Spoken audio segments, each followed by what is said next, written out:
இங்க புல்புல் என்ற சின்ன பொண்ணு தனக்கு கல்யாணம் ஆக போகுது அப்படின்றது கூட தெரியாம மரத்து மேல ஏறி விளையாண்டுட்டு இருக்கா. இப்ப மாப்பிள்ளை வீட்டுல இருந்தும் புல்புல்ல கல்யாணம் பண்ணி கூட்டு போறதுக்காக வந்திருக்காங்க. இப்ப புல்புலோட அம்மாவும் மரத்து மேல ஏறி விளையாண்டுட்டு இருக்கிற குழந்தை கிட்ட உனக்கு கல்யாணம் ஆக போது வாமா அப்படின்னு சொல்லிட்டு கூட்டு போறாங்க. அங்க சத்யான்ற பையனை வந்து நாங்க தான் உன்னை கல்யாணம் பண்ணி கூட்டு போறோம் அப்படின்னு சொல்லிட்டு சொல்றான். அந்த பொண்ணும் இதெல்லாம் நான் நம்ப மாட்டேன் அப்படின்னு சொல்லிட்டு சொல்றா. ஆனா அவங்க அம்மா அந்த பையன் சொல்றதுதான் உண்மை அப்படின்னு சொல்லிட்டு அந்த பொண்ணை கூட்டு போயிட்டு காலில் மெட்டி போட்டு விடுறாங்க. எதுக்குமா என் காலில் இதை போடுறீங்க அப்படின்னு சொல்லிட்டு அந்த பொண்ணு கேக்குறா.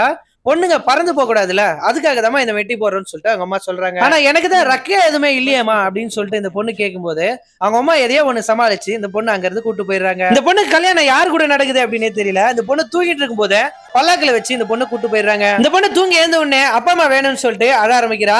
அந்த பொண்ணுக்கு எதிரில் உட்கார்ந்து இருக்கிற வினோதினின்றவங்க கொஞ்ச நேரம் கத்தாம வரியா அப்படின்னு சொல்லிட்டு திட்டுறாங்க. இப்ப அங்க இருக்கிற குட்டி பையன் நான் உனக்கு ஒரு கதை சொல்றவா அப்படின்னு சொல்லிட்டு கூப்பிட்டு ஒரு ஊர்ல ஒரு காடு இருந்துச்சான். அந்த காட்டுல ஒரு பேய் இருந்துச்சான். அந்த பேயோட கால் எப்பவுமே ட்விஸ்டடா தான் இருக்கும் அப்படின்னு சொல்லிட்டு இருக்கும் போதே அரண்மனை வந்துருச்சு. இப்ப அந்த குட்டி பொண்ணை அரண்மனைக்குள்ள கூட்டு போயிட்டு ரூமுக்குள்ள உட்கார வைக்கிறாங்க. ஆக்சுவலா நம்ம ஹீரோவோட பெரிய அண்ணனுக்கு மனநிலை சரி இருக்காது.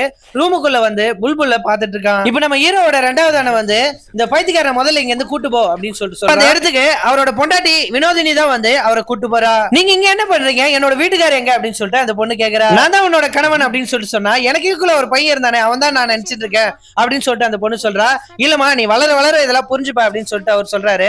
ஆக்சுவலா நம்ம ஹீரோவோட ரெண்டாவது அண்ணனுக்கு தான் நம்ம புல்புல்ல கல்யாணம் பண்ணி வச்சிருப்பாங்க. கொஞ்ச நாள் கழிச்சு புல்புல் வளர வளர இவர் தான் நம்ம கணவர் அப்படின்னு சொல்லிட்டு அவர் கூட சந்தோஷமா வாழ ஆரம்பிச்சிரா. இப்போ அவங்க ஹஸ்பண்டுமே நம்ம புல்புல்ல நல்லதா பாத்துக்கிறாரு. ஆக்சுவலா நம்ம ஹீரோவும் புல்புல்லுமே சின்ன வயசுல இருந்து நல்ல ஃப்ரெண்டா தான் பழகிட்டு இருப்பாங்க. புல்புல் சந்தோஷமா இருக்கிறத பாக்குற வினோதினிக்கு பொறாம தாங்க முடியாம சந்தியாவையும் புல்புல்லையும் ஒன்னா வச்சு பேசி அவங்க ஹஸ்பண்டோட மனசுல சந்தேகத்தை உருவாக்கிறா.